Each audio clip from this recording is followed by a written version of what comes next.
G'day. G'day. Welcome to my first ever live stream. Now, most of you probably aren't even going to be watching this live, but that's okay. It's great to have you here. We're going to make some robots today. I'm going to make 3 Spike Prime cars. So I'm going to make 3 completely different cars. And if you've never seen Spike Prime before, now's a chance to learn a little bit about it. And even if you have used it before, I'm sure you'll learn a couple of things. So this is the main part of your robot. Whenever we build a robot with Spike Prime, we use these things called a hub. And a hub is like the brain of the robot. It's like a computer that tells the robot what to do. And there's 6 holes on the side called ports, 3 on each side. And we're going to plug things in there like motors and sensors to make some robots. Now, the very first robot we're going to make today doesn't actually need any coding, because built into this hub, there is a program that allows you to create robots without having to code them. So I'm just going to turn it on. I'm going to show you the heart mode, it's called. If you see the heart on the screen there, that means that it's ready to go. And we can plug in some motors. Now, these are what the motors look like. We're going to plug in a motor into port D, maybe. They're labeled A, B, C, D, E, F. You can plug any motor or sensor into any port. They're all called inputs and outputs, because you can plug motors or sensors into all of those ports. If you plug something into the opposite port, then a sensor can actually control that motor. So if I put a sensor into port C now, then when I put my hand near this sensor, it's going to actually, I've got to run the program first. So once it's in the heart there, you press it to enter, okay? And then when you put your hand above it, the motor starts turning. Can you see the motor turning there? I'll hold it up a bit higher. Okay, so I reckon the very first project that you do with kids could be a simple car that they don't even need to code, because they can just use this distance sensor and a motor. Distance sensor is also called an ultrasonic sensor. And it's pretty cool because it shoots out a little sound out of one of these eyes, and it bounces off something and comes back in the other eye. The sound's so high we can't even hear it. But what happens is the closer your hand is, the quicker that sound goes back in. So the more power there is. So ultimately, the kids can make a car that they control with their hands, and the closer their hand is, the faster the car will go. And that way they can race cars by crawling on behind the cars that have to have this facing up. So that's the goal. We're going to make a car that turns actually a wheel on both sides of this, and this is going to face up so that we can control it from above. Okay, I usually don't have things plugged in when I build, because it makes it a bit more complicated to try and build stuff. Just going to turn off the hub for a minute, just hold it in for a few seconds and it turns off. Now I'm going to add this motor to this hub, and with all this Lego Spike Prime stuff, it's a bit like Lego Technic.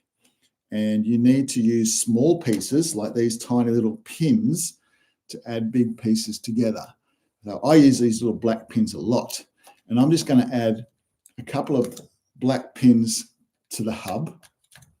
Okay, and then I'm going to attach the motor a little bit loosely, a bit more loosely than I like it, but it's not too bad. That holds it reasonably well. We might support that a bit more later. Yeah, with the motors, you can attach wheels to either side. Okay, there's a little hole there to put the motor in, an axle hole, and there's one here. So we can put an axle in both sides. Unlike other Lego motors in the past, you can't really put an axle all the way through. So I'm going to put one axle on this side, pretty big axle, but it doesn't matter how big it is. It's better to have it a bit bigger than a bit smaller, and another axle on this side. Okay, so now I can put wheels on either side. But if I put wheels straight on there, they're going to rub against the hub, probably. Okay, so we want to separate them a bit from the hub. And I've found that I like these little yellow pieces. There's some little yellow cylinders that just slide on top of axles like this. That's pretty cool. And you can hold that in place by using one of these tiny little bushes. Okay, I use these a lot. I don't know why they're called bushes. They don't really look like a tree. But anyway, we're going to put a bush on there, and then we can put the wheel on, and then it doesn't rub on the side of the hub. can see there's a decent gap there now. Okay. Now I'm going to do the same on the other side. I'm going to get one of those yellow cylinders, which just slip on nicely. Whooshka. And then we're going to add a little bush to hold it in place. And then we're going to add the wheel. And then I reckon it's good to put a bush on the outside of each wheel as well, because sometimes the wheels can just fall off. If they've been used a lot, they might fall off. You can tell mine have been used a lot because they're pretty dirty. People often complain about how dirty my wheels are, but the problem is that I use them a lot for things like plank battles. Now, I've just noticed that my car's not very symmetrical, is it? It's not really in the middle. It's pretty hard to put one motor in the middle because it's a little bit lopsided to start with. So I might try and balance that up a bit by, instead of using a yellow one on this side, I might just use a couple of bushes. I used to call them brushes, but they're called bushes because they look like a tree. Not really. Anyway, this is going to be a bit more symmetrical. That looks a bit better. Okay, so you can tell now it looks a bit more balanced. And whenever you're building a car, it's good to make it symmetrical. You know what that means, don't you? It means the same on both sides, basically. And I'm going to hold it on with a little yellow bush. Sometimes I like to say whooshka. It just makes things work a bit better. Okay, so I'm going to put this on here and say whooshka. Now, that's one motor controlling both wheels. And if I turn it on, I'm going to turn it on again. I'm going to put it into heart mode. Press enter. Now, got to plug it in. Some people say, my robot doesn't work, robot man. And I say, dude, plug it in. You haven't plugged your motors in. All right. So now, if we put our hand above it, you'll see the wheels are turning. Pretty cool. We've got the sensor here, the ultrasonic sensor. We're going to get that to face up in a sec. Pretty awesome. So I think what I need to do is attach this to the hub. And I'll just turn it off for a sec. It's good, I reckon, just to put the sensor on top like this. And now it can sit there without moving much. Now, we want our car to go pretty straight. So I think what we need to do is build another set of wheels, but these other set of wheels are just going to roll. So I'm going to add a pink frame. These pink frames are pretty handy. This is a new addition to a lot of the Lego stuff. They added a few things like pink frames and blue frames and these yellow plates and these things called biscuits. And they're all pretty cool additions to the new set. Spike Prime came out in about 2020 and I've had them ever since and I've used them a lot and I love them. So did you see how I just wrapped that cable around? I like to wrap the cables around so they don't get tangled in the wheels. Originally, when I bought my Spike Prime sets, and I think they still sell these, they came with these little clips. And they're pretty dodgy because they're pretty hard to get on the cable, and then you could pin them down so the cables didn't get tangled. But I found that they actually damaged my motors.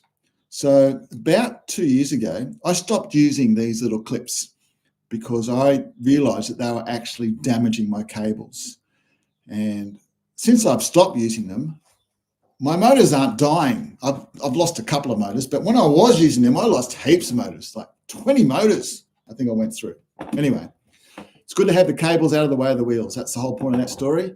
And we're going to add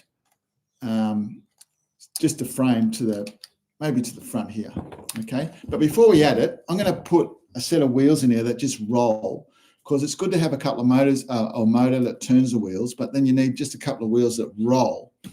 So I'm going to grab a couple of big axles. Now, you might have a really long axle, but you can make a long axle like this. Look, you can put 2 axles in the holes. It's a bit hard to see that. I'll make it with a yellow one so it's easy to see. Okay, so I've got 2 axles. Then you can join them together. There's a special piece. They're either white or they're red, and they look like this. And they've got axle holes in both ends. And you can join 2 axles together using the red piece in the middle. It doesn't matter where that sits. We just want it to be in the middle. So even if these are different lengths, it doesn't matter as long as it's sort of the same on both sides. Okay. Now I'm going to use some of my bushes again to hold it in place on one side and then the other. And now I'm going to add a couple of wheels. A couple of wheels here. Put another bush on the outside to hold it in. Put another wheel with another bush. Whooshka.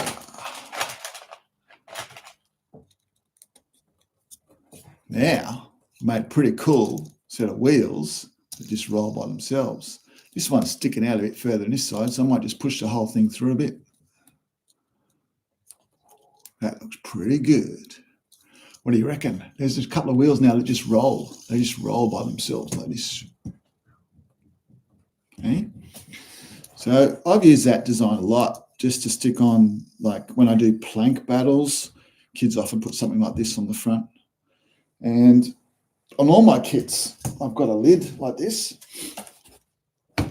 And it shows the kids where they put all the pieces, all the little pieces. I've also got a couple of big tubs called spare parts like this.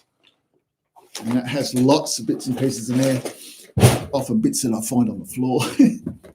But other bits that I don't use as much, lots of cogs and extra beams and stuff, because it's very hard to get a whole kit and an expansion pack in the box. So I put all the pieces that I thought I used a lot, took a photo of them, stuck it on the lid of all the kits. And on the other side, I've got tips on how to build things. And one of them is for plank battles. I think there's plank battles there. It's not on there. Doesn't matter. But it shows the kids how to build this, because a lot of the time you just want the car to go straight and roll. Okay, this isn't any good if you want it to turn, of course, but it's good if you want something to go straight. And today's goal is to have a car that is controlled by the distance sensor on top of the robot, and it's just going to go straight. Okay, so I'm going to add this to this somehow. I often like to use these pins. Okay, it's a 4-pin connector with perpendicular holes or something or other. I don't know what it's called, but anyway, we can add that to that, add 2 pins to that, and then you can sit on the front. Look at that for a decent looking car. Pretty cool stuff. It will go when I put my hand above it. Let's test it out. Turn it on. We're going to select the heart mode. So you can see the heart's already on the screen. We're going to just press enter, the big circle button, to make it go. Now it's using the heart mode, and because I've plugged the motor opposite the sensor, so the sensor's plugged into port D and the motor's plugged into port C, they're opposite each other. That means that sensor will control that motor in the heart mode. And when the kids want to race, they can put their hand above it and it will race. It'll go the way they want it to go. Face the front that way. Whooshka. Pretty cool car. Ready, set, go! And the kids race them. I love this car. Pretty awesome because it's simple, and because it uses a heart mode, you don't have to code it on a tablet or computer. You can just control it with your hand. Pretty awesome. So that's the first car I wanted to show you. Made it pretty quickly, didn't I? If you've just joined me, my name is Robot Man, and I'm coming to you live from sunny Tasmania, Australia. And we're going to make 3 different cars today, and this is the first one. So this is a ultrasonic racer, and it uses a single motor, and you can control it with your hand. My son's a YouTuber, and he said to me, Dad, don't be surprised if you get 0 views, or even just 1 or 0. 1 or 0 views during the live stream. And that's okay. I'm happy with that, because I know people will watch it later, and it's kind of like making a big video. And yeah, it shows people that I can just wing it, baby. I'm going to make another robot. Let's make another car. The second type of car I wanted to make has got all 3 sensors. So we're going to utilize the 3 sensors that are in the kit. When you buy your Spike Prime set, you get one of each of these sensors. You get a force sensor, which is like a button, but it can also detect how hard it's pressed. But I often just use it as a button. So I can code a robot that says when the button is pressed, do this thing. When it's not pressed, do something else. But often I just say when the button is pressed, do something. Okay, and we're going to code these on an iPad in a sec. But that's the force sensor. Now, we could use also a light sensor or color sensor, and that's another really useful sensor. So when it sees colors, like I've got a yellow wall over here. When the robot saw a yellow wall, you can make it turn or something. I might put a coloured tile here, actually. I've got some indies. You know what an indie is? An indie is not Lego. It's made by Sphero, and they're little colour sensing cars. They're pretty awesome. So a little car, and it's got a colour sensor under there. When it drives across different colours, it does different things. And it's got all these tiles that it can drive across. So I'm just going to use one of the coloured tiles for today's colour sensing robot that we're going to build, okay? And when it sees pink, we're just going to get it to make a sound or something, okay? We might make it so when it bumps into the wall, it does something else. And then the third sensor we're going to use is the ultrasonic sensor, which I explained earlier. It shoots out a sound, so it can detect how far it is away from something by how quickly the sound gets back into it. So that's pretty cool. The sound is so high, you can't even hear it. All right. So often when I say to kids, let's build a vehicle, I say you've got to choose between a plate or a frame. Okay. And I think today we'll just make one with a frame. I tell kids to attach a couple of motors, okay? So we're going to use 2 motors for this vehicle, and whenever you build a car, obviously you've got to face the motors opposite each other. This is the part that turns around, so they should be facing the outside of your vehicle. So we're just going to connect these to a frame like this. We'll just do that quickly. You don't have to put pins in every hole, but you do have to use some pins when you want to connect 2 big things. So I'm going to put 3 pins in that frame, and then when I put it on top like that, I can connect the motor. Whooshka. Okay. Now we're going to add one to the other side, so it's the opposite. And when you see it completed, you'll see that it kind of looks like it should, because one wheel is on one side and one wheel is on the other side. Okay, and we're going to add some wheels to that. There's lots of ways you can add wheels. You can keep using these little black pins. I use them for everything. Or you can even add wheels with these perpendicular 4-pin connectors. Or you can even just use a little axle. Sometimes I just use a little axle in the middle, like that. And we might use a big wheel for this one. Okay, so now I've got a big wheel on that side. It's good to hold it on there with a little bush like this, a little tiny piece like that. That can go on there like that, and it will hold the wheel on. Hopefully it won't fall off. It's pretty funny when you build a car and the wheels fall off. Not. Okay, so we're going to add the axle. We're going to add another wheel. We're going to do the hokey pokey. We're going to turn around, because that's what it's all about. What am I saying? I don't know. Anyway, so we've got 2 big wheels on 2 motors, and that's a great basis for our robot. You could build it on top there, or you could build it on top there. I kind of like to do it like that. Okay, it's pretty high off the ground, but that's okay. The next thing I often do is to add a ball and socket. Okay, now, whenever you build a vehicle, it's good to add a ball and socket instead of, if you want it to go straight, it's good to have 4 wheels, but if you want it to turn, it's good to have a ball and socket. I don't even know if I'll make this robot turn, but I'm going to put a ball and socket on there anyway. And I reckon the easiest way is to add one of these pins, the 4-pin connector. I use them heaps. They're nice and strong. They make your robot strong. And it's always good to make a strong robot. And then I'm going to put this on here. That's going to be pretty cool. It's a bit high. How about I just, instead of using a 4-pin connector, I'll just use a couple more of the black pins like this. A couple of black pins. Going to stick the biscuit in there. Remind kids not to eat the biscuits because they're plastic and they don't taste too good. All right. And now that can go into there, and that will be nice and balanced. All right. put a couple more black pins in there. I mean, you can build, when I do robotics with kids, I just let them build whatever car they want. I give them some ideas, like I'm giving you ideas now on how to build a car or autonomous vehicle is what true computer nerds call it. But yeah, an autonomous vehicle is just a car that will do things by itself. Okay, so let's grab another hub. I just happen to have another hub over here. I've got 10 hubs or 11. I like to put 4 pins in the hub like that. Whoops, I just turned it on. Sometimes you turn it on accidentally. I'll just turn it off. All right, so just 4 pins is good. It's pretty hard to get the hub onto something sometimes. Kids find it a bit tricky. And that's because they might put it in one end and then they try and force the other end, and it's very hard. So what you do is you put all 4 pins in a little bit each, just a little bit of each pin in, and then it's very easy just to click the whole thing in, okay? This is looking pretty cool. Look at this vehicle, this autonomous vehicle.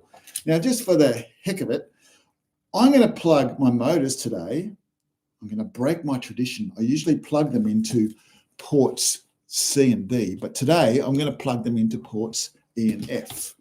And the reason is because we're going to use all 3 sensors. And guess what? The sensor names kind of match up with the letters B, C, and D. How exciting is that? So this is a color sensor. So we're going to plug it into C because color starts with C. Woohoo! So we're going to plug that into C. And I use those gray connectors or pins again, always with my sensors. It just makes it easy to add them. They've designed the sensors really well because they're all quite rectangular, and so are the motors, which makes it a lot easier to build than it was when we used the old EV3s. So because everything's rectangular, I'm just going to put a pin in there like this. Okay, so I've got a 4-pin piece in there, and I'm going to put it in the middle of my robot in here, and it's going to face down because we want it to see the color pink. Now, it's not going to go right in the middle. It doesn't really have to, but I'm a bit of a perfectionist sometimes, and I want it to go in the middle. So I'm going to add some pins to that, and I'm going to add some more pins to that. I think it's going to work. It's going to go in the middle. It's a bit hard for you to see that, isn't it? But anyway, I'll show you in a sec. All I did was add a beam to things. Often when you want things to go in the middle, you can add a beam to it, and often you can put things in the middle if there's a beam on there. Because on these frames, there's only holes. I don't know why they didn't do holes all along. Maybe it wouldn't be strong enough. You can't do holes all along because some of the holes have got to go downwards and some of them have got to go sideways. Duh. Okay, so we're going to put that in there, and it's going to be in the middle now. You can see how my sensor is in the middle facing down. Ah, yeah. This is the part that's going to see the color. So this part that's going to go over top of the color and make a sound. Woohoo.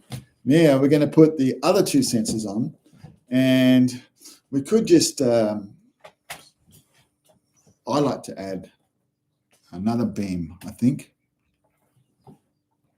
Yeah, there's not enough holes there in the front to put this sensor. So I'm going to put another beam in the front, and then I'll have more holes to play with because I've added a beam. Beam me up, Scotty. Yeah, okay, so, oh dear. Put that on there. I've got a beam at the front. 1 beam's not enough. 2 beam or not 2 beam? That is the question. No, 1 beam's enough. Okay, so I'm going to add 1 beam there, and I'm going to put that in there now because there's holes there that will go into. And again, I'm just going to use the little black pieces. Sometimes I stick the beam straight onto the sensor and then attach that. This time, I'm just going to put the sensor in the front there. It's going to see in front of it. So when it gets close to a wall, it's going to go, oh, I want to go backwards. Okay. We're going to wrap this around. Now, this is called the distance sensor. So guess which port we're going to plug it into? we're going to plug it in to D for distance sensor. Oh, I think I'm onto something here. It's only taken me 5 years to work that out. Okay. Distance sensor in the port D, color sensor in the port C. Okay. And then I've got the motors in the E and F. Now, the last sensor we've got to add is the force sensor. We've already used port F. I know, it's a button. So let's plug that into B for button. Do you know the letters on the hub? We're going to plug the force sensor, the button, in the B. Yeah.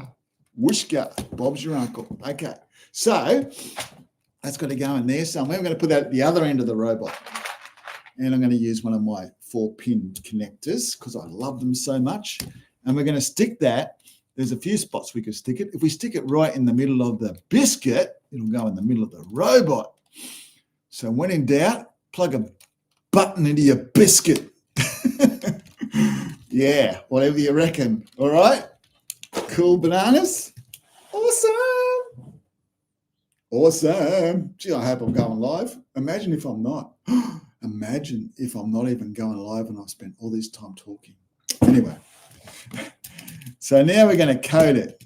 Now, I've discovered that it's a bit, I used to do a separate stack of blocks for each sensor. So if the button was pushed, it would go one way. If the sensor saw the wall, it would go the other way. And if the light sensor saw the color thing, it would make a noise. I would have separate stacks of blocks in all my coding. So I'd have, let me show you. Well, this is what I used to do. I'm not going to go into a lot of detail with the coding because I don't have my laptop plugged in, but I used to have a stack for if the sensor saw pink, I'd have a stack for that. And if the other sensor, you might say, start moving that way. You might say, start moving that way. Oh, yeah. Sorry, just hang on a sec. I'm nearly there. Oh, dear. Okay. If the button is pressed, start moving the other way. And if it saw a color, it would make a sound. So I might have separate stacks. In the old days, I used to have separate stacks because when you press play down the bottom, here, and it's connected, it will run all the stacks at the same time. So it would, technically, it was pretty easy to code because you could just concentrate on one sensor at a time. But I found a better way to do it. And I'll just show you the finished product. And if you want to see this in better detail, there's actually a link in my description of this video. You can download the JPEG, which is just basically a picture of this. So what it says is you always have to set the movement motors. So I've set the movement motors to E and F. And then it says you've got to set the movement speed. I did it pretty slow. Then it would go start moving forwards. Now, if it sees, I found out, I reckon forwards is probably going to be the way the button goes. So if the button is pressed down here, over here, if the button is pressed, it's going to start moving the opposite way. And if it runs over the color, it's going to make a sound. And if it sees the wall within 10 centimeters, it's going to go the opposite way. And that's all inside a forever loop. It's a bit hard to see it there, but that's a big forever loop. And inside the forever loop, I've got if, then, one underneath each other. So forever, it's finding out if it's going to do one of those things forever, it's going to react using the block below, whatever thing it sees. If that makes sense. All right. So I think we're ready to test it. All right. Let's test our autonomous vehicle. Now, what I'm going to get it to do is I'm just going to get it to drive toward the ball, boom, and then it's going to drive over the color, and then it's going to see the wall, and it's going to get back again. It's just going to keep going back and forth because I thought for this video, it's a bit impractical to try and do anything else. So if you want to see the code, check out the description because the code's in there as a JPEG. You can download, print out if you want. Who prints stuff these days? I don't know. So I'm just going to connect my robot, and you should know that whenever you want to connect your robot, you turn your robot on, you press connect on your iPad or tablet or computer up the top, and then mine are updated. So I'm going to press green, press the Bluetooth button. A bit hard to see that, isn't it? Anyway, yeah. Now it'll come up over here on the side. I'm going to connect. You should know this. What am I doing this for? And then if I press play on the iPad down the bottom right, it should work, hopefully. Let's see. Boom. Oh, yeah. Now we're cooking with gas. Oh, there's a sound. Comes out of the iPad. If you've got sounds, they come out of the iPad. So what it's doing is when it hits the wall, it goes the other way. When it goes over colour, it makes pink. When it goes over pink, it makes a sound that comes out of your device. And when it gets within 10 centimetres of that wall, it's gone back the other way. So that's pretty much an autonomous vehicle that hits the wall. It uses 3 different sensors to do different things. Now, you could make it turn when it saw other things. I've got a bit of an obstacle course, so when it sees yellow, it might turn left, and later on when it sees red, it might turn right and that sort of thing. But that is an autonomous vehicle, and that is beautiful, beautiful. Now, once your code's on there, you can just press the button and it will run, won't it? Once your code's on the brick, you can press that green button and it will just go. Or if you want it to stop, you can press stop on the iPad, but you can also press that same big button again, can't you? Yeah, so that's pretty cool. You got to remember though, if you ever change your code, you need to press play on the iPad to update it on the hub, or you can press the little 0 down the bottom there, and then you can press download, and you can download the code to the hub. There's a little download arrow. But you got to remember, whenever you change your code, you might want it to go faster, or you might want it to make a different sound. If you change it on the iPad or tablet or computer, then you have to press play so your hub knows that you've changed it, or you have to press download so it knows it. Once it knows the changes, you can just always just press the green button to make it go. And you don't have to touch the iPad again unless you change the code. If you change the code, you're going to have to download it. But otherwise, you can just keep pressing that green button and it'll keep doing what you want it to do. Pretty awesome, isn't it? That's an autonomous vehicle using all 3 sensors. Oh, you went right up to the wall then. That's unusual. Sometimes it might because it's on a bit of an angle.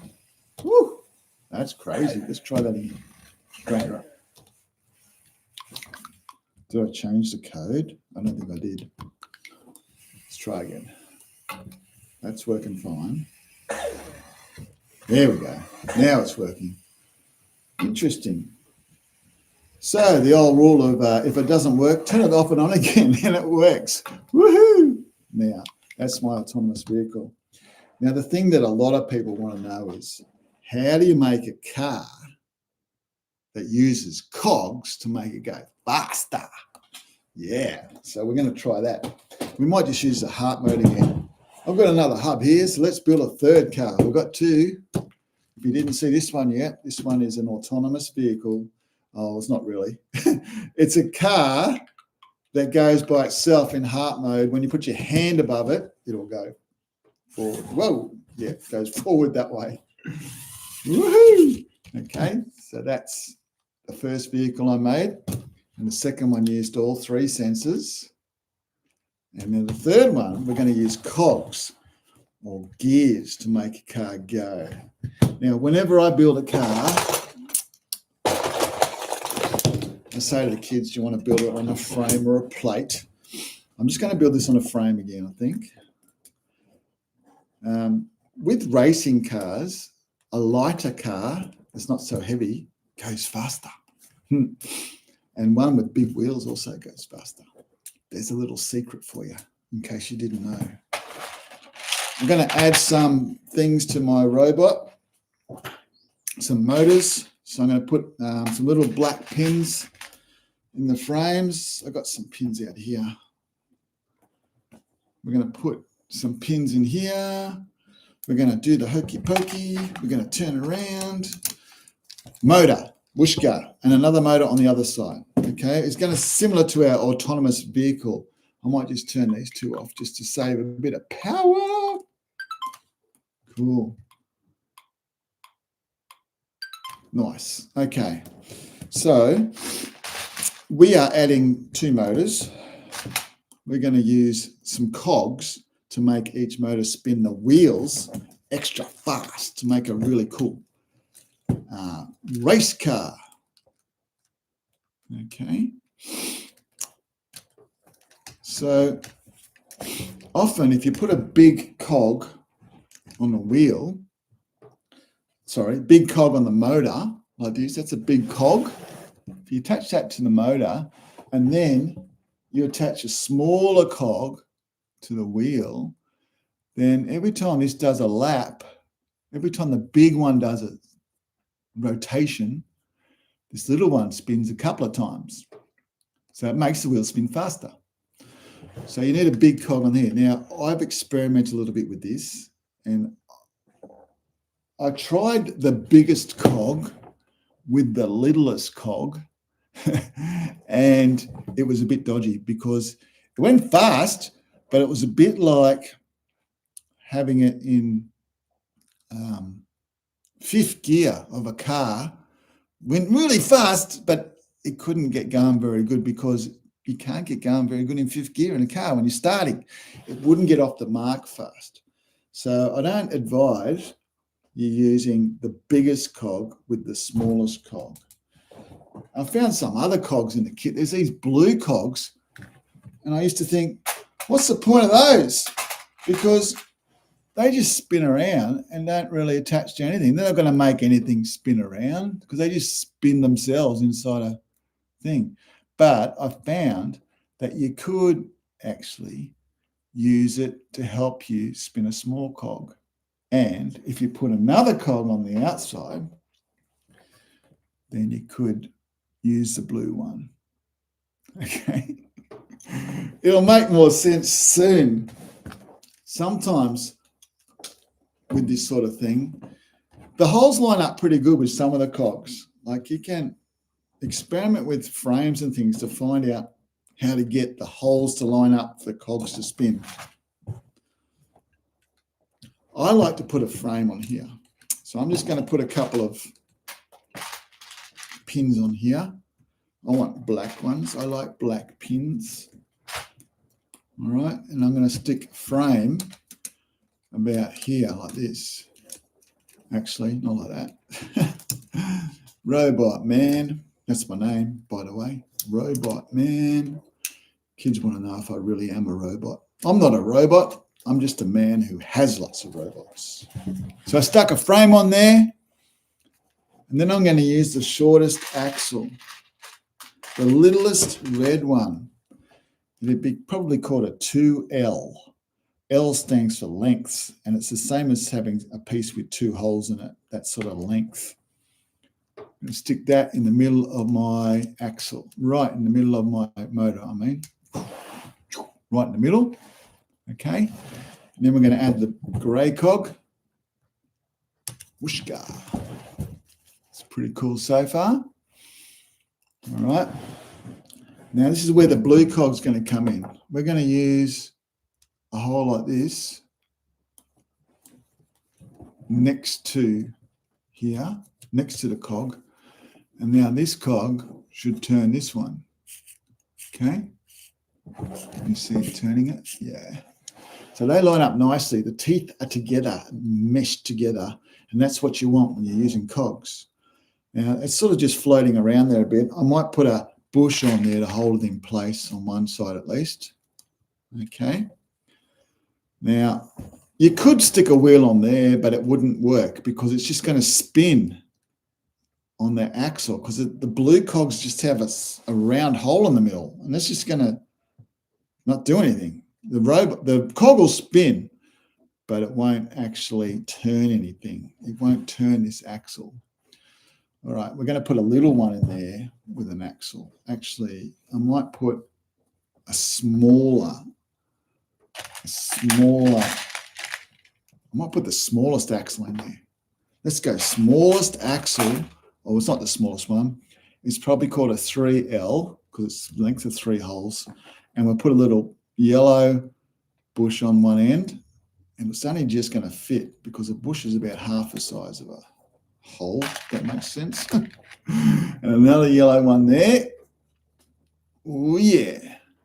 Look at that.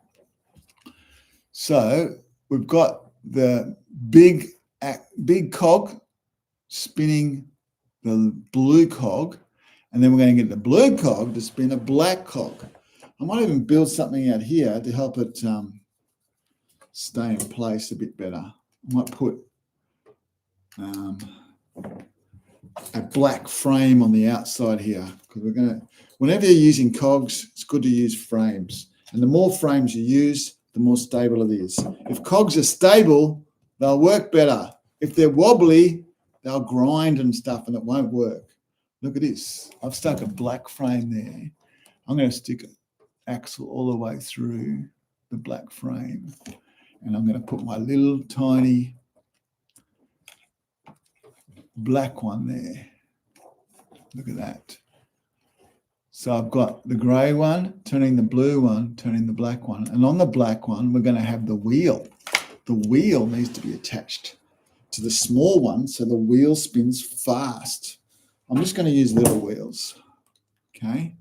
And I'm going to put a brush on the outside so that the wheel doesn't rub on the gears. Can you see now? There's the tiniest gap. It's hard to tell on the video, but there's a tiny gap between the wheel and the cog. Okay, but it's on the black cog axle, which goes right through the black frame. Pretty cool design. All right, now we're going to put another brush to hold the black cog axle in place. And that brush can go in there. We could test it if you like. Let's turn on this hub. We're going to use the heart mode, the mode that has the heart. If you plug a motor in to C, for example, or even E, we'll put it in E. If you press the heart mode, then you can control it with the left and right buttons. So if I want it to go a little bit, I just press the down arrow. Now it's turning. And I press it again, has like 4 speeds. That is, it's hard to tell, but it is going really fast. It's going really fast. I'll slow it down by pressing the opposite arrow button. You see how fast it's going compared to the cog? The cog is the normal motor speed, the grey cog, and it's turning the blue one a bit faster, and then it's turning the black one even faster. Pretty hard to see. Maybe if I take the wheel off, and maybe if I put something like this on, then you can see this spin around really fast. You ready? Here we go. Oops.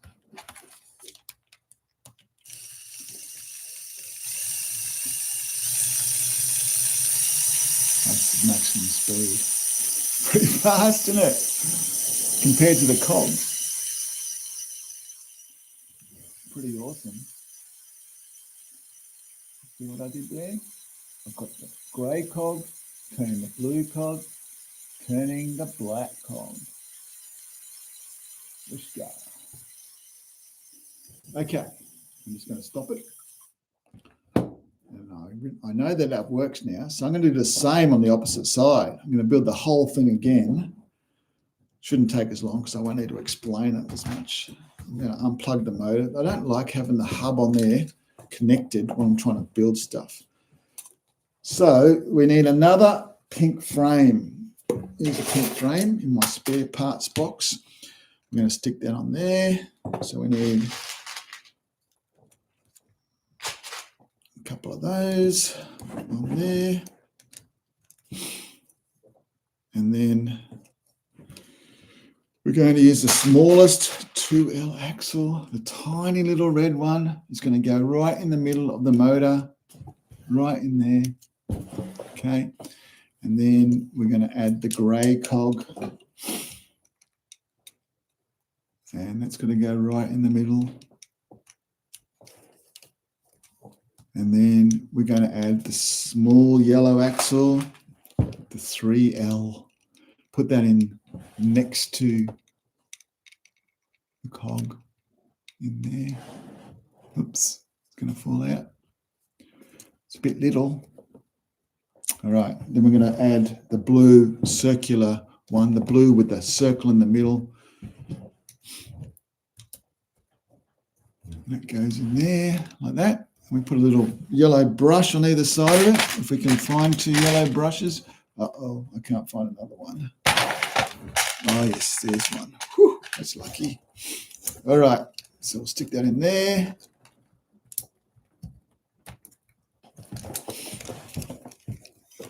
Pretty cool. And then we just got to add the black cog, the little black cog on here. And I used a grey axle. How long was the grey axle? Looks like it was that length.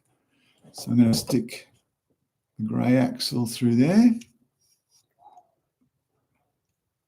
And we need to put a little black cog on there. The little black cog goes on there.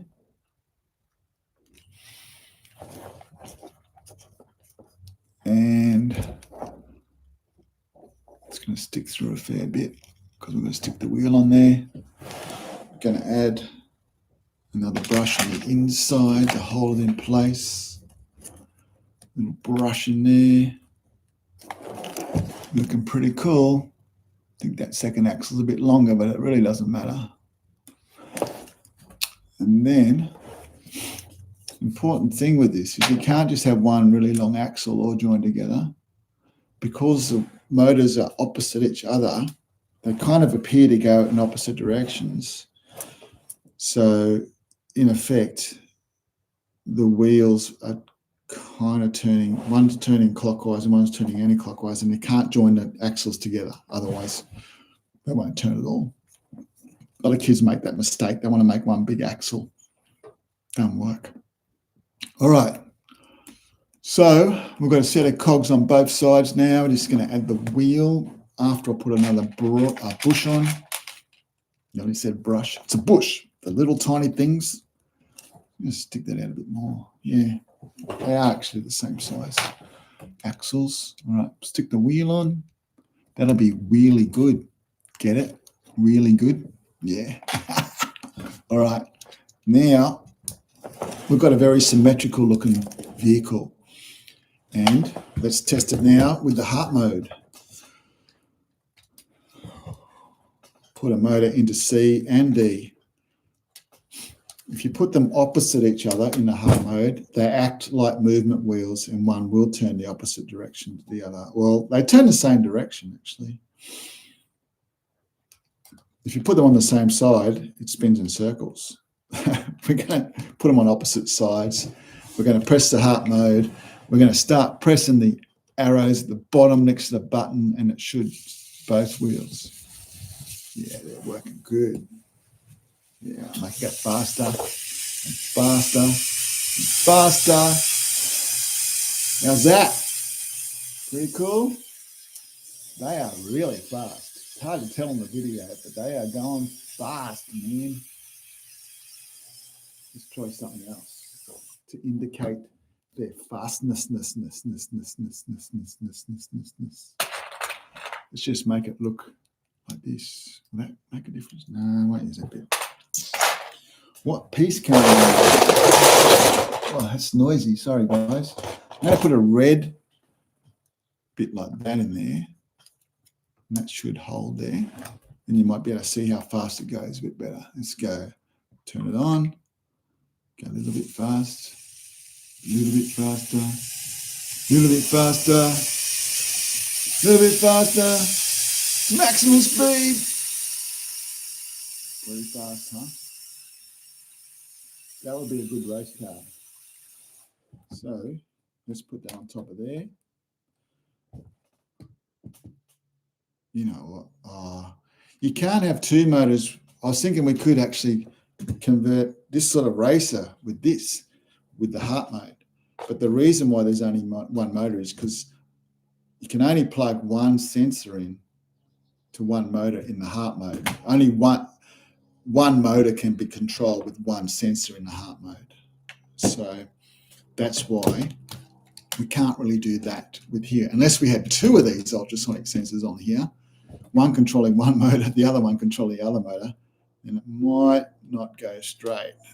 Depends where your hand is, I guess. Anyway, I think it's better just to use the heart mode with the motors opposite each other, and it should go. So I'm going to put some pins in here.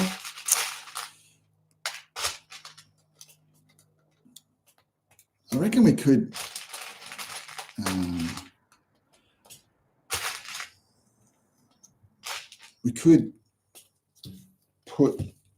code it, or we could just use the heart mode.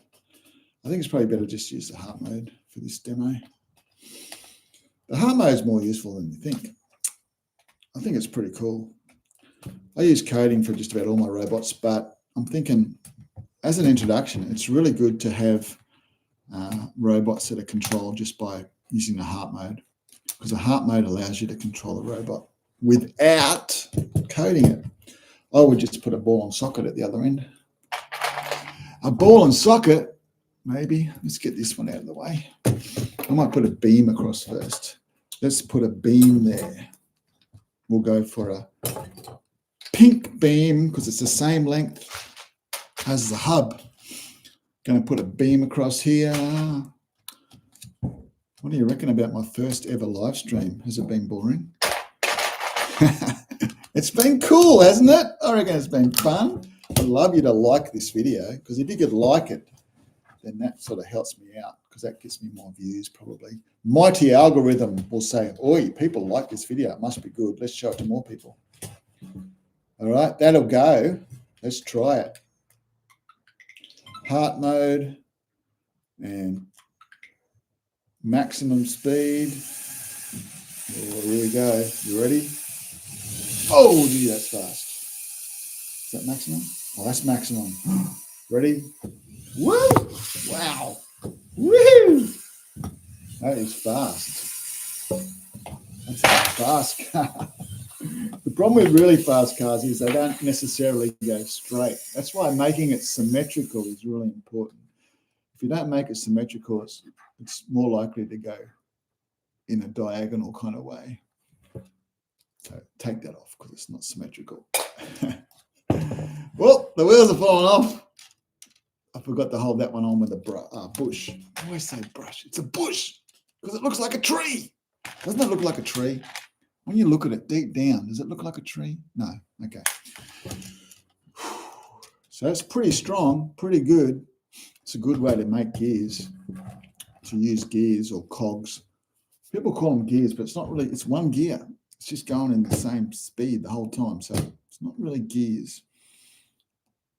It's geared up using cogs. Yeah. What do you reckon? Have you liked this video yet? Have you written a comment? Can you write a comment? Can you just tell me something? Tell me something encouraging to say, you should do more live streams, Robot Man, because they're awesome.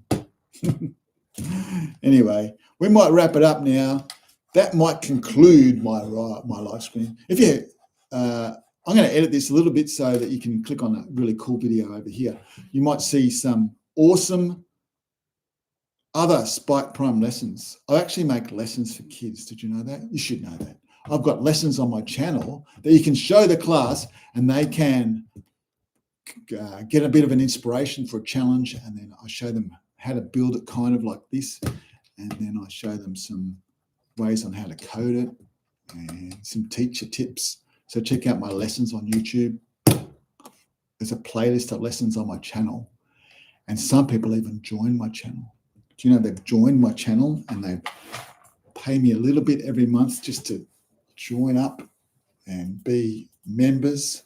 So here's a chance to say hello to Exile and Yusuf and Joanne and Jeff and Lily and Mark. Good on you guys. Thanks for being Robot Man fans and sponsoring me by joining my channel.